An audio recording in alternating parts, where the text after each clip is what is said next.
সময়ৰ ঠিকনা। সময়ৰ ঠিকনাত সুখে ক'ব নোৱাৰাকৈয়ে মেলানি মাগে যেতিয়া বুকুৰ সমসমনিও নিঃসৰিত হৈ চিটিকি পৰে আশাহীন হৈ তেতিয়া সকলোবোৰ ভালকৈ সজাই থ'ব খোজোতেই দেখোন খহি পৰি ভাগি থাকিল সময়বোৰ ঠন ঠনকৈ কাঁচৰ টুকুৰাৰ দৰে।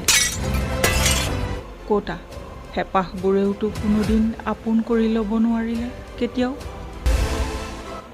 গমেই নাপালোঁ হাতৰ মুঠিৰ পৰা কেতিয়া সৰি পৰিল জিৰজিৰকৈ উশাহবোৰ। বুকুৰ উপত্যকাত শোকবোৰে বাহ বান্ধিল বেমাৰৰ দৰে।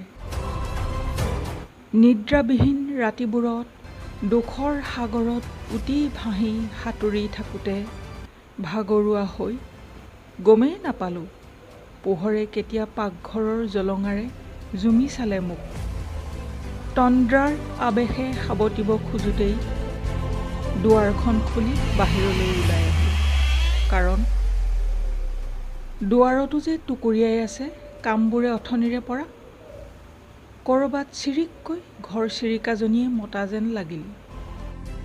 ওপৰলৈ মূৰ তুলি দেখিলোঁ শুভ্ৰতাৰ আভাসানি শুকুলা জোনটোৱেচোন এতিয়াও যাওঁ নাযাওঁকৈ আছে। দূৰ দিগন্তত দেখোঁ উষাৰ পাতলকৈ ৰাঙলী আভা। বুকুৰ পৰা দীঘলকৈ হুমুনিয়া হেঁতি বাহিৰলৈ ওলাই আহিল। হওক তেওঁ অন্ধকাৰবোৰক দূৰলৈ খেদি পঠিয়াই সোনকালেই আহি থাকক অস্থিৰতাৰে অপেক্ষাৰত। স্বাগতম তোমাক সেই সম্ভাৱনা। ধন্যবাদ।